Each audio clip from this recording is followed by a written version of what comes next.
মানুষ হিসেবে আমরা অনেক সময় না বুঝেই এমন কিছু কথা বলে ফেলি যা আমাদের ঈমানের জন্য ভীষণ ক্ষতিকর। বিশেষ করে শপথ, বদদোয়া, অহংকার বা আল্লাহর সিদ্ধান্ত নিয়ে মন্তব্য।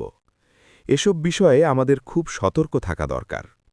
প্রথম কথা, আমরা প্রায়ই অন্যের জীবনের কসম খাই, অথচ শপথ হওয়া উচিত একমাত্র আল্লাহর নামে, কারণ আমাদের সবার জীবন তারই হাতে। তাই যদি শপথ করতেই হয়, বলুন আল্লাহর কসম, এর বাইরে কিছু নয়। দ্বিতীয়ত, রাগের মাথায় আমরা এমন ভয়ঙ্কর কথা বলে ফেলি, আল্লাহ তোকে কখনো ক্ষমা করবেন না, তুই জাহান্নামে যাবি। এই কথাগুলো কত ভয়াবহ তা আমরা বুঝিই না। একটি ঘটনা শুনুন। একজন ইবাদত গুজার ব্যক্তি ছিল, সারাদিন রোজা রাখত, সারারাত নামাজ পড়ত। আরেকজন ছিল গুনাহগার। ইবাদত গুজার ব্যক্তি প্রায়ই তাকে নিষেধ করত, কিন্তু সে বলত, আমাকে আমার রবের সাথে থাকতে দাও। একদিন রাগের মাথায় ইবাদত গুজার ব্যক্তি বলে ফেলল, আল্লাহর কসম, আল্লাহ তোকে কখনো ক্ষমা করবেন না। যখন তারা মারা গেল এবং আল্লাহর সামনে উপস্থিত হল, তখন আল্লাহ সেই ইবাদত গুজারকে বললেন, তুমি কি আমার ক্ষমতার উপর কর্তৃত্ব দেখাচ্ছ? তুমি কে সিদ্ধান্ত নেওয়ার আমি কাকে ক্ষমা করব? এরপর আল্লাহ সেই পাপী বান্দাকে জান্নাত দিলেন আর ইবাদত গুজার ব্যক্তিকে জাহান্নামে পাঠানোর আদেশ দিলেন।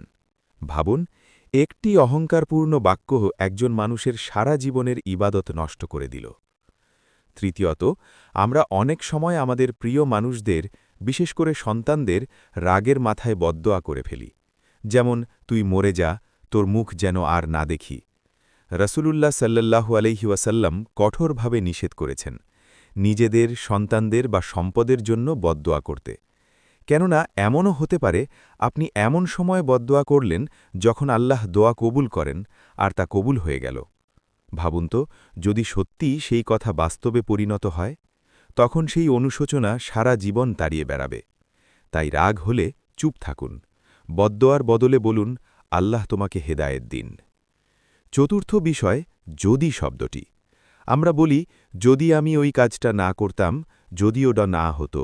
কিন্তু ইসলামে এই যদি শব্দটি শয়তানের দরজা খুলে দেয়, কারণ এতে আমরা আল্লাহর তাকদীর নিয়ে অসন্তুষ্টি প্রকাশ করি। তার পরিবর্তে বলুন, আল্লাহ যা নির্ধারণ করেছেন তাই হয়েছে। এতে অন্তরে শান্তি আসবে। পঞ্চম এবং সবচেয়ে ভয়ঙ্কর বিষয়, ধর্ম নিয়ে ঠাট্টা করা। কারো দাড়ি, পর্দা বা সুন্নাহ নিয়ে মজা করা। এগুলো খুব মারাত্মক বিষয়।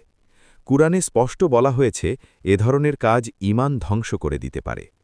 বন্ধুদের হাসানোর জন্য বলা একটি জোক আপনার ঈমান শেষ করে দিতে পারে। ভাবতে পারেন?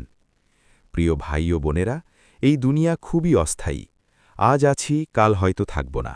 একদিন আমাদের সবাইকে সেই অন্ধকার কবরে একা যেতে হবে। সেখানে কোনো বন্ধু, কোনো আত্মীয় আমাদের সাথে থাকবে না। সেদিন আমাদের প্রতিটি কথা, প্রতিটি কাজ আমাদের সামনে তুলে ধরা হবে।